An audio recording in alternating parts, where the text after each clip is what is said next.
How'd you think attendance was at MJ this year compared to last? It's a little different from past years. Down, huh? A little slower. I guess like attendance is the lowest I've seen. I would say so too. And even like the events, it's not the same. There's less culture-based events, more sales-based after parties and events versus doing stuff for the culture. Yeah, the parties out here, it's like more of an event to go to than the actual show. 100%. Yeah. That's what it's turning into. Yep. You know, I think when they separated everything into different halls, it kind of threw it off a bit. Yeah, made it more spread out. It's a lot of just moving around for people too, like all day. And even for like people that are here, it's a long day. You're going all morning, all night. Yeah, for sure. I know a little bit of your story, but we've never gone that deep into it. Like how long when did you get into cultivating cannabis? I got into it, it's probably been like 12, 13 years ago now. And it was all by accident. I was managing restaurants in New York. Went to go visit my little brother out in Humboldt and saw the farm. I was back in the good old gray days, and I never left. I went back to New York, packed up all my stuff, came back, and started moving dirt and learning how to grow. That was it. Yeah, went from moving dirt to taking notes and working my way up and learning everything I could. So you started cultivating in Humboldt. Were you on the mountain or? Yeah, we were up outside of Willow Creek, so we were up deep on the hill. Yeah. And I went from no cultivation experience to running large scale, essentially commercial facility. How big did you start off? We started off the first year was only 6 100 by 30 greenhouses, and then a half acre of full sun, and then we ended up with 12 of those greenhouses, and then a full acre of full sun. That was your first cultivation. That was my first cultivation. Yeah. Wow, you didn't one light, 2 light, 4 light. There's no warm up. Full send. Yeah. And were you always a greenhouse from day one? Yeah, on the farm. Yeah, I got to skip all the trimming initiation part of it. So you just went full cultivation. Yep, straight to greenhouse. I could pull tarps and move dirt, so it was a attractive pull from them at the beginning. Yeah, you told me some crazy thing. Once they would give you like 60 grand, right? Yeah. For the season. And then would it just be you or a team? So it was me. It was essentially me and my 2 brothers and my brother's best friend, where we were the core people there. So we were a team of 3. Team of 3 of us. We were the guys there every day, and then we bring in hourly labor for big pushes like harvest and stuff. But yeah, we essentially get a budget till that first harvest, and we got that first weed trimmed, and that was it. So you get up on the mountain, you get your 60 grand for the year. Yep. Right? Is that what it was? 60 grand probably for the first till July. You start trimming your first harvest. So you gotta, no matter what, you gotta make that work. You gotta make it work. Yeah. And there's no options. You just figured it out and made it work. Did you guys do outdoor up there too? Yeah, we did outdoor. We did mixed light, pull depths, and then we had just straight outdoor for live rosin. Mixed light HPS. Yeah. Because you're running 100,000 square feet in Nevada right now. Yep. And one of your biggest strengths that I see is you're really dialed in on irrigation strategy. Is that self-taught, just watching? No, that was just after I came back to Vegas after I left California, after I left Humboldt, and that's when it started coming on the scene and all the information started coming out about it, and I just dove straight in to learn as much as I could about it, and it all made sense. So I wanted to learn what I could to put it into practice. Yeah. So it was more, you never did really solid irrigation strategy up in Humboldt, obviously, right? By feel or whatever. Yeah, it was by feel or by just schedules we'd put together. There's no science-based reason to why we were feeding, essentially, versus having that live data where you can make day-to-day decisions. I've heard some crazy stories up there, about just crime and what was it like on the mountain? It was still the wild, wild west a couple of years ago. I'm sure it's not what it was 20 years ago, but there's still a bunch of lawlessness that happens. There's reasons people live out in the middle of nowhere like that. Yeah, like you being from New York, right? Yep. Or, coming out there, was it I mean, were you welcome in right away or No, I don't even think I would say I was welcome in till the day I left. really? I mean, of course, like some of the local homie growers, but there's so many other outsiders and aspects of people. Like we didn't really socialize up there. There's like a little bar in town. I was there for 6, 7 years on the hill and never went to that bar once. It was just something you didn't do. You didn't socialize around. You didn't socialize. No, I mean, and that's still kind of like on the end of like, what do you do for a living? Oh, I'm a landscaper, or Yeah. we work construction. Yeah. It wasn't something you talked about in public. Like, Yeah. there's always that risk of you being followed back to the farm, and Yeah, I remember hearing stories from you about just people disappearing and yeah, all the time. It's even the gas station up there. It's a little tiny town of maybe like 800 people. There's probably like a missing posters for like 70 or 80 people. They're just all like from the month before. what will like people from like trimmers come in there from Yeah, other it was countries? essentially like the big thing. They'll hire a bunch of labor and then just not pay them. Like that. Yeah, unfortunately. What I know, we used to get a lot of trimmers from like South America. Yep.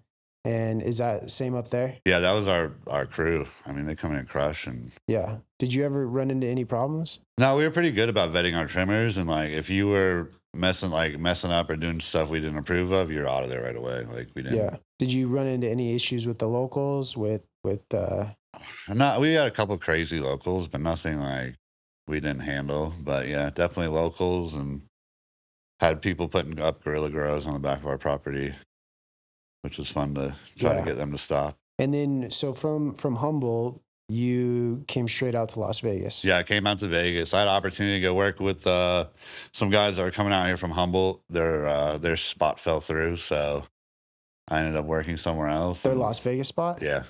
Okay, so you came out to work, yeah. To work that spot. Yep. And then where'd you end up kind of planting the flag? I ended up going to Shango. Just wanted to work again. I was waiting for that spot to open forever and no work. So bored. And then that was kind of towards the time of all this irrigation strategy. So I was like, I'm learning about all this stuff. And I want to put it into action. I need a place. I don't want to put up a little tent in my house. And so I ended up going there, and then ended up meeting you. I think maybe 6 months into being at Shango. Oh, so that's when you were there for 6 months. Yeah. And what was your role at Shango? So I ended up just being their irrigation specialist. So essentially, all I would do all day is just monitor all the data, kind of come up with the formulas of our feed schedules, and kind of build it on rooms, and then keep that data and build it like per cultivar, and help them kind of figure out that aspect of their grow. And you just learned that by videos, whatever information I could read, and then honestly trial and error. It sucks. You got to learn some hard lessons sometimes, but you don't know. There wasn't a lot of data out back then about it, so there's a lot of things like you had rough boundaries, and you just had to try it and see if it worked out. If it didn't, yep. What were you guys? You guys in Rockwool, Cocoa? What were you guys at in Shango? We were Cocoa. Cocoa? Yeah, the 2-gallon Dutchie bags. Okay. Yeah. Okay. And what do you like the journey of learning how to, crop steer and kind of dial in the irrigation? What's your philosophy on it? Like, are you in line with everything like Arroyo and We Teach, or do you have your own little secret sauce? I mean, I take all their stuff with as a good baseline, and then obviously as you grow and just tweak stuff here and there. There's certain strains that like to sit at a higher EC, certain strains that like a little more pH. So I would say I just have a little bit of my secret sauce of just tweaking it per strain and trying to dial them in as much as possible. How do you manage that? Like, what are you looking for on different cultivars? I mean, the big thing is your transpiration rate. Not only your daytime transpiration rate, but your overnight transpiration rate. You might have some plants that their transpiration rate overnight is just a straight line down, and then you have some that just sit and don't transpire overnight. So then you can play with your irrigation schedule throughout the day, and the ones that don't transpire overnight and those feeds earlier, so then they can still get that nice slope back, and they're not drowning overnight. And how do you what's your process of monitoring that? What's your workflow on, say if you get a new genetic or a new cultivar? New genetic, new cultivar. I'll get the data back from from our substrate monitors, which we're using GrowLink right now. I'll check it every day, every morning, every end of day, throughout the day.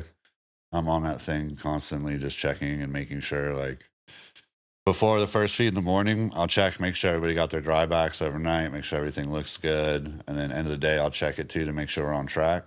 Mm-hmm. And then depending on weather throughout the day, we'll check it. Because if it's, for us being mixed light, if it's cloudy or we get extra sun, I have to make all the time changes to the irrigation to either add hits, take away hits to keep everything happy.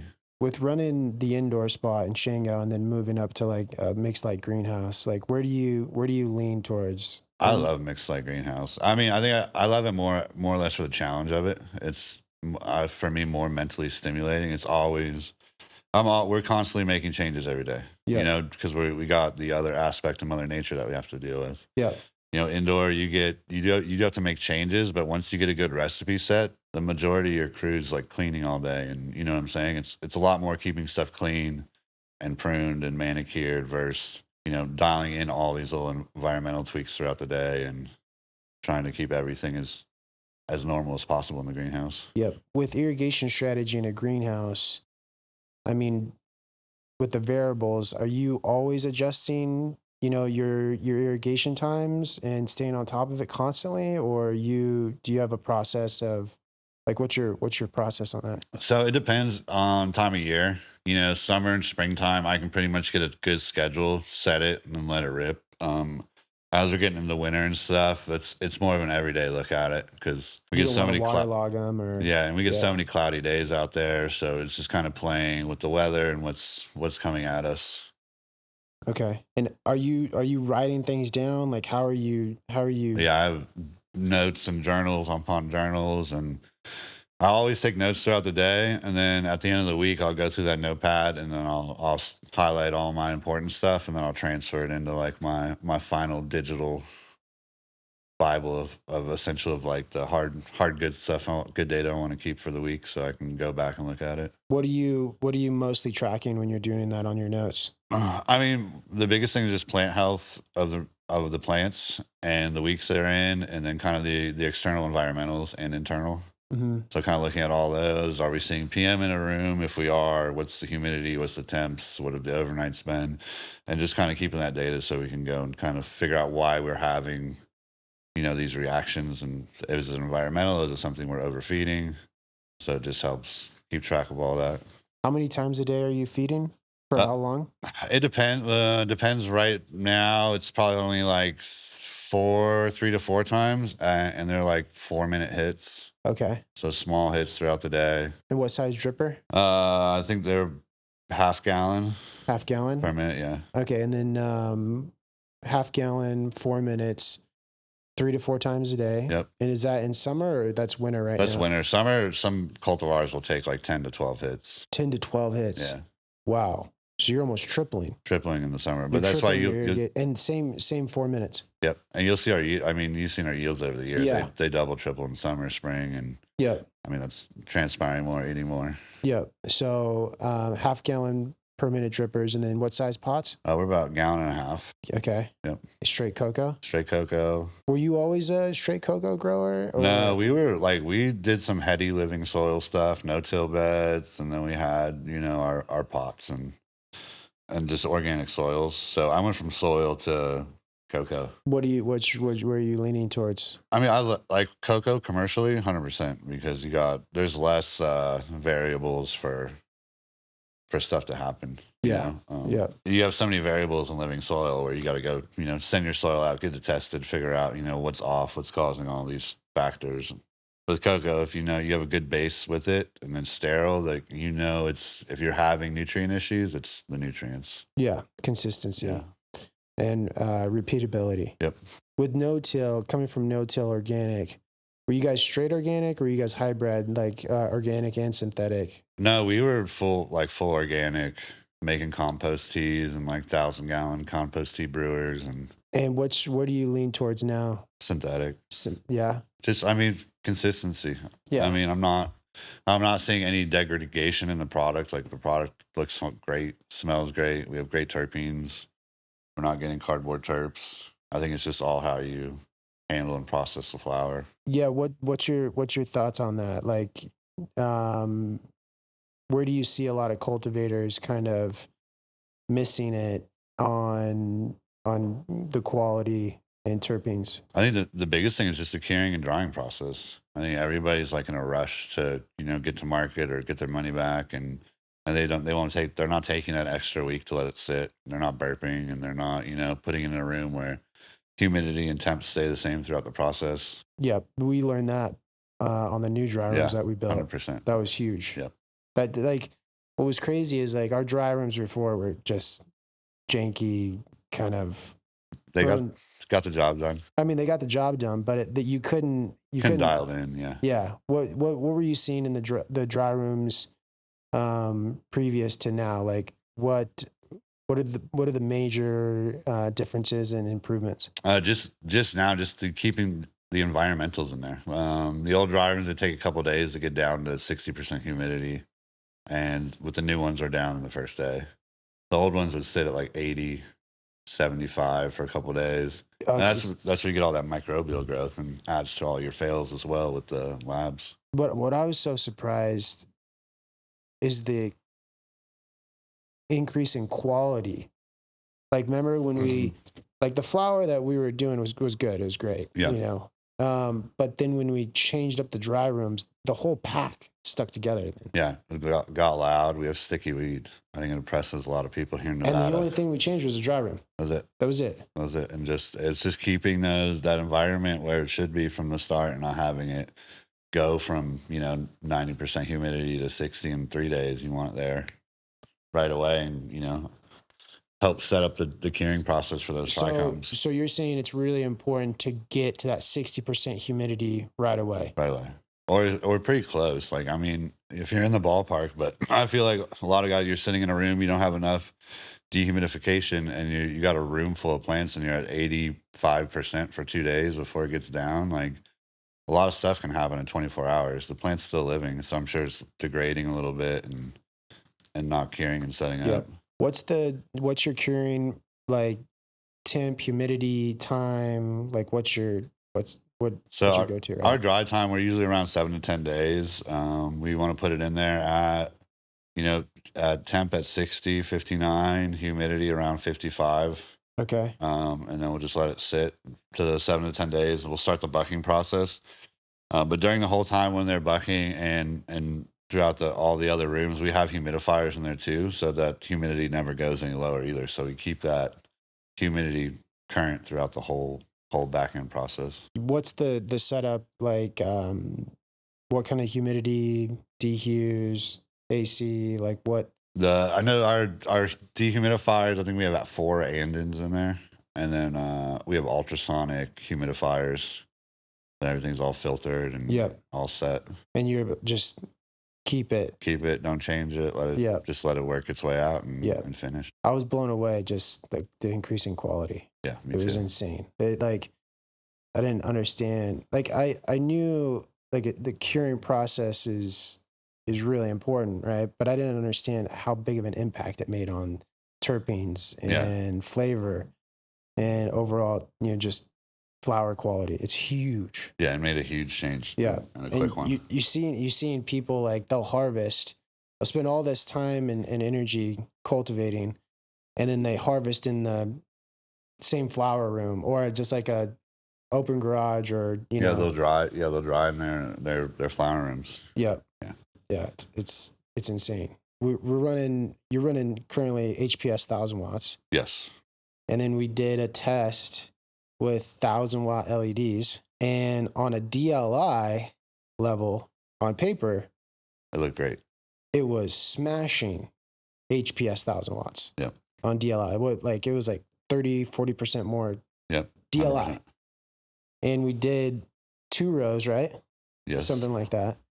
Put up 1000-watt LEDs that had 30 to 40% more DLI. And on paper, we're like, hey, that much more DLI, the yields are going to increase. Yeah. What did you see? Decrease. You saw a decrease. Big decrease, yeah. Did you see a decrease, or you saw the same as HPS? I thought it was the same. It was pretty close to the same, but I would say the I don't know, the quality of the way the nugs were set they're more spaced out, not as tight with the node what do you sets. like on an indoor? I mean, you see that kind of increase on LED, you're gonna see that in yield major. Right. But in mixed light, what do you think? Like, what do you think your philosophy? Like, what? I think it's a big part of it too. Like we do rely on our canopy for that heat from the HPS for us. Yeah. Not having that extra heat, it goes back to you're not transpiring as much. So you think the leaf surface temperature was a big impact on Yeah, that? 100%. And then you lose it instead of we noticed a big thing during that too is we were feeding 2 times less on the LED rows than we were on the HPS rows. Because of the leaf surface temp. Same strain, same everything. So you're getting 2 less feedings on a cycle. Starts to add up. Yeah, that was mind blowing.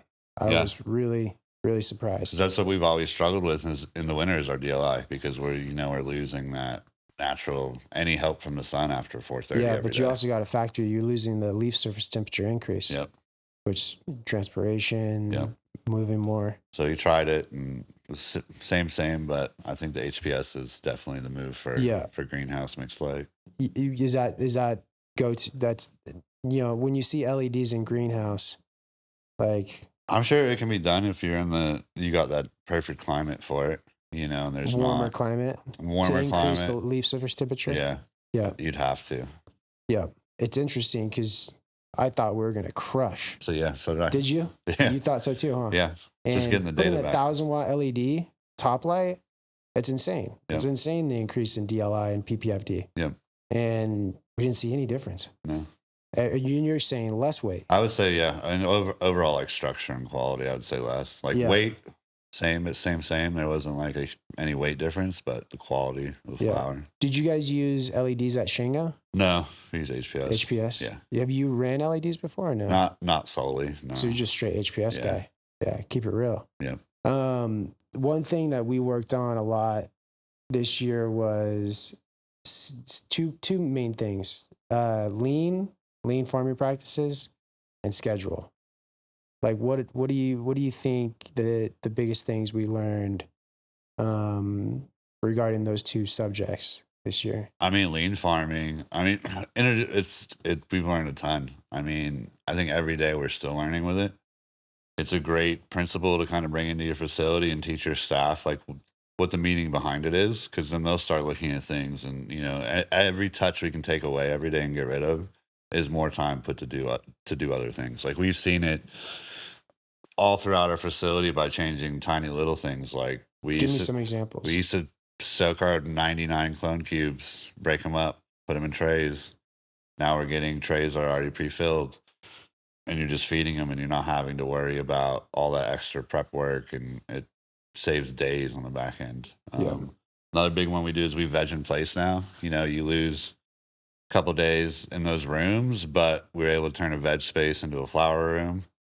And we're moving the plants when they're little. So you can move 2,000 plants on a baker's rack versus pushing carts all day back and forth moving plants. So yeah, that was something that we did new this year was veg in place. How do you think the overall canopy management and plant health is with vegging in place? How long are you vegging? We're like 14 to 18 days, depending on time of year. Okay. We're still in the new stages of the canopy management with vegging in place. We're kind of learning as we go. It's not too bad. We've learned, always want to keep a couple extras because you're going to have some that don't make it and fall out. But other than that, it makes it super easy. I have the guys come in and top everything, so we try to keep everything at the same height.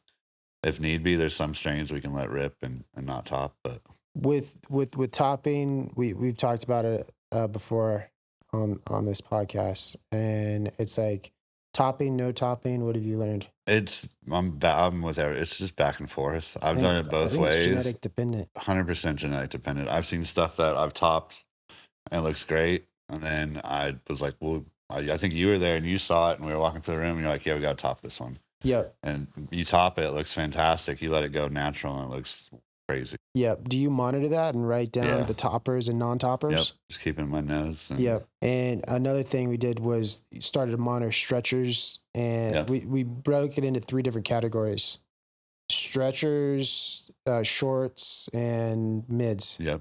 Right. And then that kind of tells you where you need to put your trellis netting, 100%. which is gaining tremendous amount of efficiencies. Yeah. It turned a job that used to take them, a day to set trellis in a room to, one guy takes them like an hour or two to go through and set everything. And we have the sizes already marked out on the benches. So you just go, set Is the that you guys did do that? Yep. And then we're adjusting it as we go through this first year run on it. So we'll have every quarter, obviously throughout the season, the plant heights are going to change. So Because the climate. our sizing is going to change. So trying to build them a guide for that now. So then they'll have it set throughout the years. And then every time we move in a room, they know, boom, set it, done. They don't have to worry about trellis until we harvest. So you're that was one thing. How long? So the rooms are 7,200 square feet. Yep. Each room, except one of them, and we got 8 rooms. Yep. One of the rooms is 11,000 square feet. One flower room. That's a big. It's the big one. That's the big. That was our old bedroom. Yep. That we converted into flower space. Flower because we veg in place. What with the trellis? How long is it taking a guy to do the full trellis in 7,200 square feet with what you're doing now? With one guy and maybe help with somebody for half a day, you're talking maybe 4 hours. 4 hours. Yeah. And that's, and you're marking, how many different marks do you have on your poles for your trellis? So we'll have like 3. So you have your short, medium, tall. Okay. And based on what genetics going on that bench, you'll put the trellis at that point. Yeah. That's big. Makes it super, super easy and just efficient for everybody. They don't have to go and look back or guess and manually slide the trellis down and spend all day trying to work plants in, and just have the plants work their way, throughout the trellis. Yeah. How long is it taking you to harvest 7,200 square feet? We just got it down to, I think we were like a little under 7 hours. They just broke a record last week. How many people? We had 9. It's 9 people at harvest. Yeah. And that's including, there's some people just, recording weights and moving racks and hanging stuff in the dry room. So that's, I want to say 6 or 7 guys just cutting, everybody else just moving plants. And then how many days are you down before you turn and burn? Right now, just to keep everything on schedule, we're 6 days between turn and burn. 6 days? Yeah. That's why, what's taking 6 days? What's your process? I think the majority of it, cleaning usually only takes them a day and a half. The big part is prepping cocoa. We get all our cocoa, raw in blocks from Sri Lanka, and then we break them down and rehydrate them. So it takes us a couple of days to get that all set. And then after that, then we're good to go. That usually takes them about 2.5 days. With the cocoa? With the cocoa, yeah. Yeah. Yeah. Yeah. But we just got that new mixer, so that should speed some stuff up. Have you hooked up the potting machine yet? No, not yet. They just got the cocoa machine hooked up before I left. Yeah. What are some other efficiencies with lean farming? Like on a mindset level, like when you're dealing with a process or a workflow, like what are you thinking about? I'm always thinking about just touches of like how many times, anytime, we go and write new SOPs for something new, I'll make sure and go, work with them, work through the flow. So then I can do stuff and just be like, okay, why'd I touch that twice there to get it to here? Yeah. If I can make it from here to there in one touch instead of 2 or 3, how do we get rid of everything in between? And, did I teach you that? Kind of a little bit. I think I had it in me. I think just brought it out more when I kind of understood deeper of the lean farming. Yeah. I mean, even on our old spot in California, like it was only the handful of us to run that whole thing. So that was just kind of how we were taught too, of like the less we can move something or touch something, it's going to make our 16-hour day a little bit easier. Yeah. I think lean farming is a mindset. 100%. It's a mindset. Like you're looking every time you're in that facility, like you said, it's really important for leadership to work with their people. Because if you're not down there doing the workflow and the process, you're not seeing the inefficiencies. Right. But as leadership, you're always I bet like when the team is working, like the way my brain works is I'm always thinking, I'm always watching, I'm watching where are they walking? Like how far is that distance? Yep. Where's the tools at? Like how many times are they touching a process? How can we lean it down? Like what can we do? And then you go there and you test it yourself. Yep. You do the labor and you're like, oh, this works. Hey guys, what do you think about this? Right? Like, Right. do you guys think this is a good idea? And let's try it and see how much time we've saved. Like from last year, the 2023 to 2024, like on what are some, like how many days do you think we've saved? How much man hours? Like, I mean, months. months. Yeah. Yeah, we were at one point we were like two months behind, and then we added a whole bunch of new efficiencies, added maybe one more person on the team, and we got caught up. Months in labor. Yeah, and it's always just like you said, it's always taking the time, making sure, checking in on them, and working with them to see like, okay, how can we make this more efficient, or make them even understand. They could be doing a process like pruning, and I can have a technique that I could show them that makes more sense in their mind to make them more efficient, so they're not taking their time on plants. And every time, even when someone starts in the greenhouse and we're pruning, I'll give them a timer or a stopwatch, and I'll be like, make sure this is what we want to do, but make sure you're not spending more than 2 minutes on this plant, because if Oh, they get that's it good. 2 minutes on a plant per of our benches, one person can finish a bench and a half in a day. So if you can not keep them on pace, but keep them so they're not, you can easily get lost in pruning a plant. As being someone in a greenhouse, you could stay and manicure a plant all day. So if you put a limit, and then they kind of see what they're getting done in that time frame, and then it gives them a good base of how to get everything done. That's big. Yeah.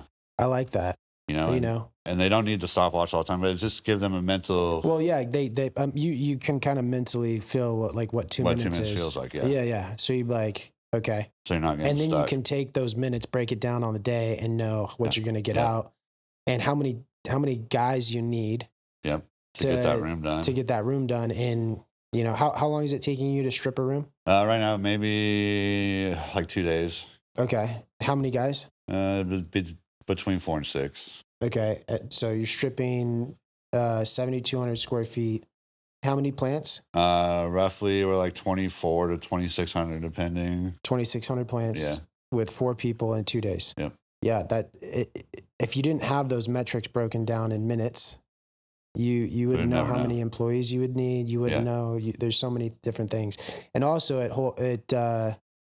you can kind of track on who's good at what. Exactly. Or not. Let's say more efficient in other areas. I could have somebody that's way more efficient pruning, but isn't efficient in filling pots. Yeah. Or moving pot. You know what I'm saying? So I use that as a big thing too, is kind of see where everybody's strengths are and keep those people together in the facility. And so a big improvement on workflow. And yeah. We've gotten really, really efficient. Yeah.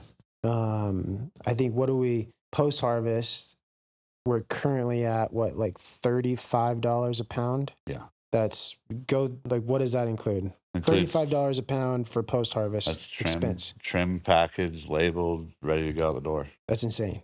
Yeah. Like 30, and that was before the packaging machine. Yeah, that was before the machine. What do you think you can get post harvest down to total labor in a bag? I mean, because you got to think our packaging is probably 70% of that $35. So yeah, I mean, probably under $20. $20. 17 to 20. Yeah, easy once we get that machine fully cranking. But yeah, no, it's a big deal. Another thing that we really worked on this year is schedule. Like how to you, how important is the schedule for a cultivation? I mean, it's everything. Like it's a heartbeat.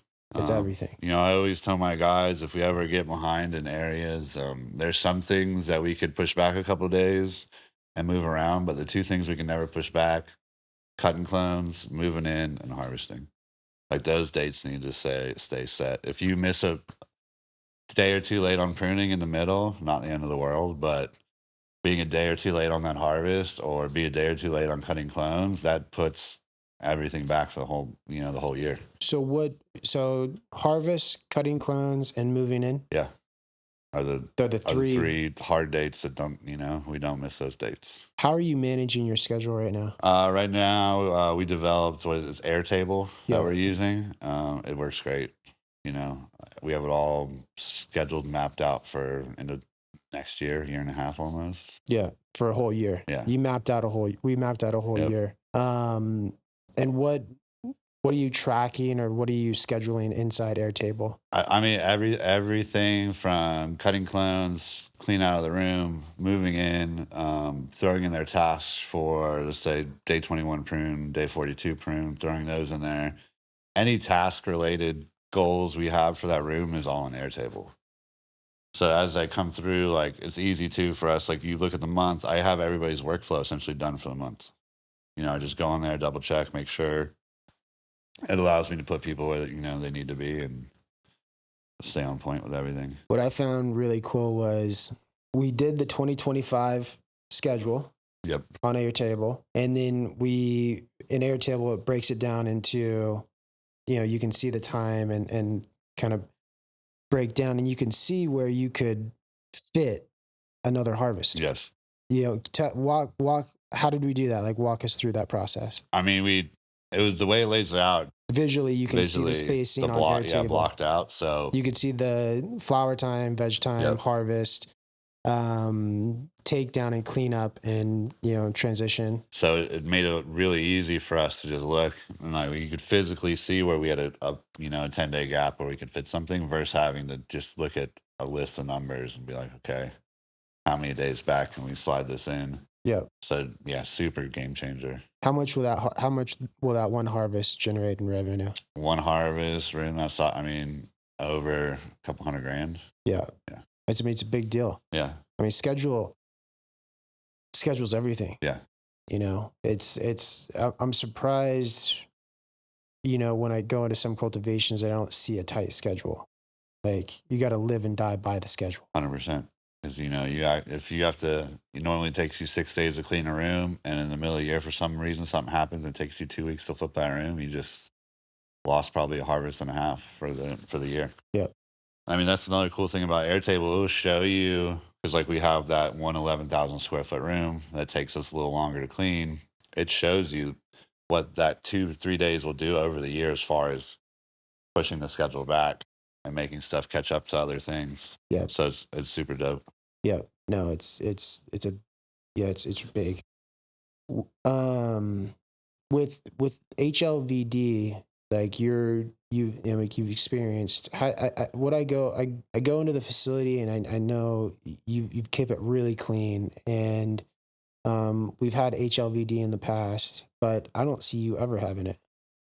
Like, I mean, I'm sure you come across it, but I never spot it. Yeah, I try to get it out of there as quick as possible. We had it when I first got there. It was pretty bad. I got spread everywhere. Yeah. And then after that, it's just kind of writing out the SOPs for whoever's working in mom and veg, and really keeping a tight ship on that stuff. If we have stuff in there that isn't tested yet, there's a rule like no one's touching or topping it before we go get it tested, just to stop an easy spread, because all it takes is one dirty one. Yeah. With what's your process on that? What's your SOP of monitoring? Monitoring, I mean, big thing monitoring, you're looking at structure when you're letting them veg. You let them veg for 2 months, and you're looking at the bottom branches. Are they going straight out? I mean, you'll notice it. They'll just go. Are they going flat? Yeah, they'll go flat and crazy. Yeah. And then there's like the stress test we call it. Like, you just tap the branch and that thing will fold and break. And then we'll send it out to I think we use My Florida DNA to do all our HLVd testing. So quarterly, I'll test all our moms. Anytime we get anything new in, we test it before we put it into production, just to stop that threat of spreading it. Yeah. No. And how often are you testing? Probably quarterly. Unless, or if we get some new stuff in that before we take cuts off of it, we want to make sure. Yeah. No, it's a big deal. And then just keeping everything clean with bleach. We use a little higher concentrate than normal for our scissors and stuff when we're in the clone and mom room, and but that's an all good reason because we want to make sure we're not spreading it. So you're dipping your scissors before you move to each plant. Yeah, so let's say they're cutting clones, whoever's cutting clones, they're keeping 3 pairs of scissors in a cup of bleach as they're working through. That way they're rotating through the scissors, and that the pair of scissors is sitting in that cup of bleach long enough to get the full disinfectant. Yeah. How many harvests are you doing a month? Right now we're at like 2 to 3. Going into this next year, we're going to be at like 2, 3, 4 rotation. And what are you pulling grams per square feet right now in the greenhouse? I'd have to do the math on that, but it's about 20. Is it? I think it's about 20. Yeah. Do you think that's? Indoor. I used to pull 60 to 70 grams of quality flower, consistently. On indoor. Yeah. But greenhouse, it seems like in winter, it's like 19 to 20 grams a square foot. 100%. And then in summer, it's like max 30 to 35. Right. Yep. Like I've heard some wild numbers on grams per square foot in a greenhouse that what's like, what it's like average you're seeing in greenhouse cultivation? I just like kind of where we're at, anywhere between 20 and like 40. You have people that, there's always going to be outliers, but then you have to ask the question of like, is it full of botrytis and are you passing testing? Yeah. Because we can't grow big. You grow big monsters in a greenhouse, you're going to get botrytis. You're going to get bud rot. You have to, it's like we have the environmentals that we have to deal with, and, Mother Nature's not always nice. So you start putting huge monster colas in a greenhouse, it's only recipe for disaster eventually. Yeah. How are you keeping your night humidity down? Right now, we're running dehumidifiers in our greenhouses overnight. That was a huge. That was a big improvement we made. Yeah. Are you seeing an increase in plant health when you're doing that as well? Yeah, 100%. Lowering the humidity at night? Yeah, we're seeing huge. And for us, like being out there, like we're in the high desert, so you would think we wouldn't need dehumidification, but in the winter months, just it's so cool and we need it at night. It makes a huge difference. Yeah, I always did greenhouse with no dehu. Yeah, same. You too? Yeah.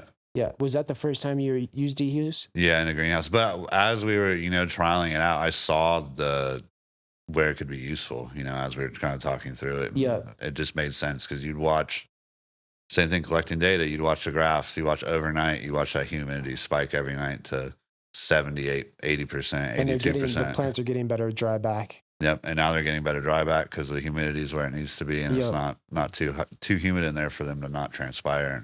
Yeah, we're at 4,500 feet elevation. Humidities are average 15 to 19%. Yep.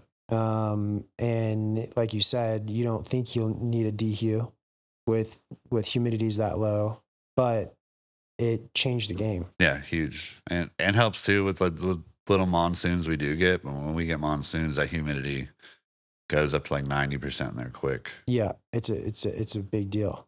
Yep. With the 2 harvests, how's your guys' sell through right now for the Nevada market? We're blessed right now.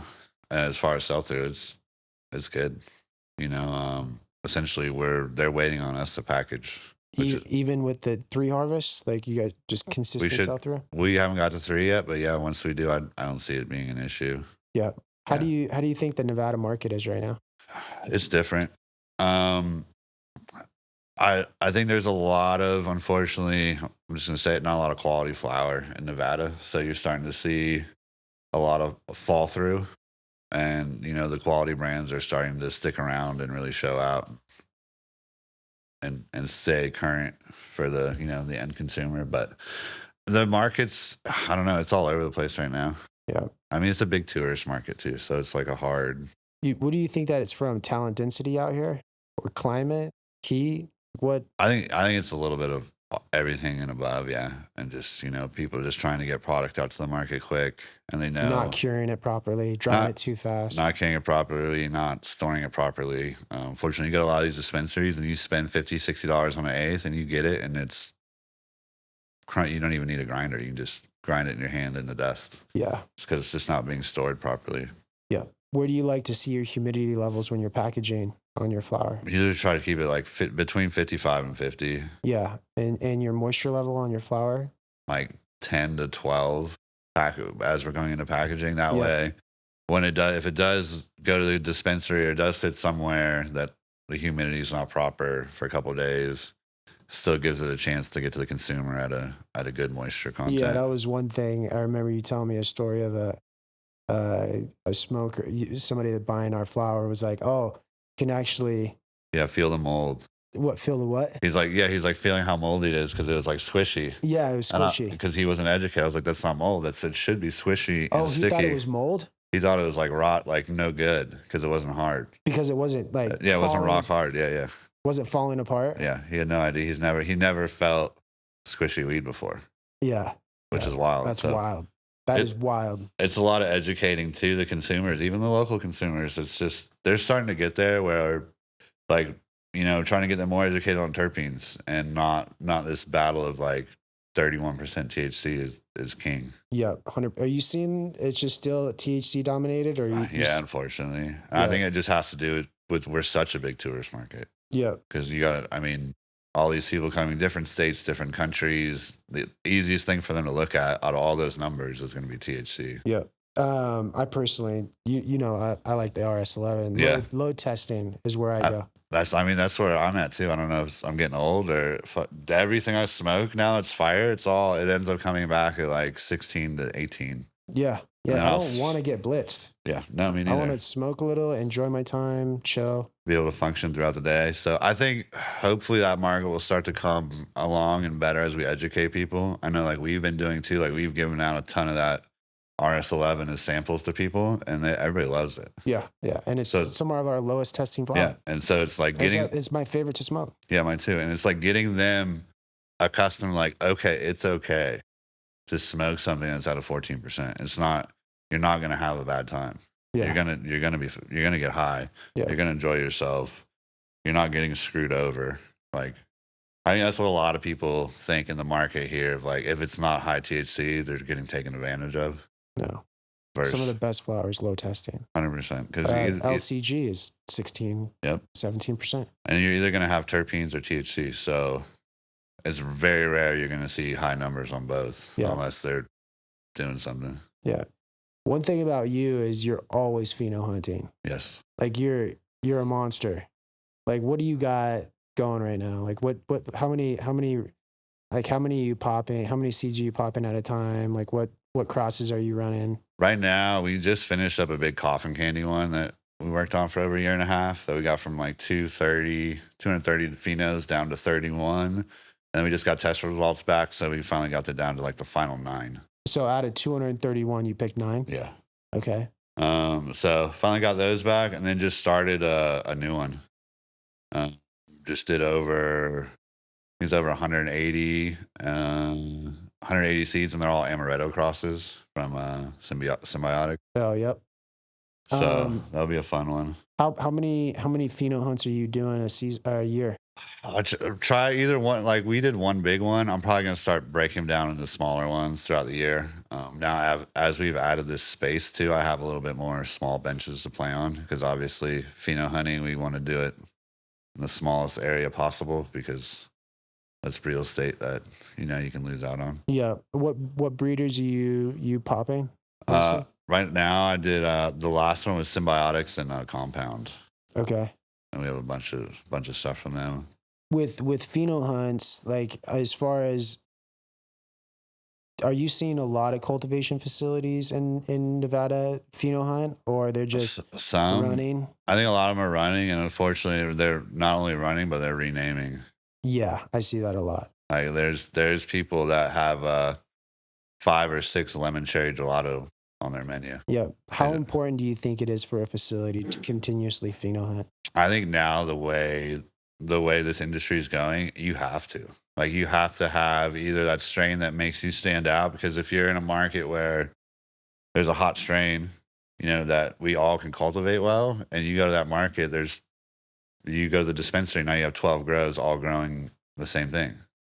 So finding that, it helps you find that diversity for your, one, your brand, and then 2, the consumer. Yeah. Yeah, 100%. With the with the crosses that you're doing right now, out of the 9, like what were you looking for with those hunts? For me, it's I'm always going after like terpenes, the nose, and then obviously the other things that follow behind that is like the nose on it, and then the smokability of like the translation to the nose is like my number one, right? And then after that, structure. Is it going to yield? How difficult is it to grow? Because you get some strains that are fire, but on a commercial level, unfortunately, it's not. They're not viable. Yeah, and obviously THC numbers. Yep. And Unfortunately, you know, I wish it wasn't like that. You know, it's rough because we got to throw a lot of fire away. yeah. There's a You lot know? of genetics. I mean, I it's not even just us. It's probably a ton of people all over the country and world that are just like they're getting these cuts or finding these phenos of something that tastes, smells amazing, hitting 14%, and then it goes in the trash. Yeah, And we're never going to see it again. yeah, because you can't sell it. Yep. Yeah, it's crazy. Do you think that's why you have so much sell through in Nevada? Because I mean, we can't keep inventory in stock. Yeah, I would say so. That too, and just like our overall like passion to actually care for the products throughout the process. Like we make sure like we want to make sure our stuff's going out at its best quality to the consumer. You Yep. know, as far as we're not sending out a bunch of dry stuff, we keeping everything. Turp block bags. Use turp block bags. Essentially, we're creating a product that we want to smoke. Yeah, you know, with your experience on large scale greenhouse mixed light cultivation, like what's some advice that you would give some other, you know, mixed light greenhouse guys? Don't be scared to try new things in the greenhouse. Also, if I can just take notes, a lot of notes. Unfortunately, with greenhouse, the big disadvantage we have versus indoor guys is I only get one shot a year during that time of the year to try to make adjustments. So in the winter, if I see something happen and I have to wait till the next winter to make that adjustment, whether it's closing blackouts early or messing with heaters and settings. So just keep those notes and just always revisit it throughout the seasons. Yep. Cool, man. Back to MJ. You going to this show? Yeah, I'm going gonna to go look at some stuff. Yeah. Did you go out last night? Nope. No, A little bit. I did. I'm good. Trying to behave until tonight. Yeah. You going to connect tonight? I think so. Yeah. Yep. Yep. Right on. All right, brother. All right, brother. I appreciate you coming on. Yes, sir. Yeah, it was good. Hopefully, some growers learned something from this. Yeah, I hope so. All right, man. All right, See ya. brother.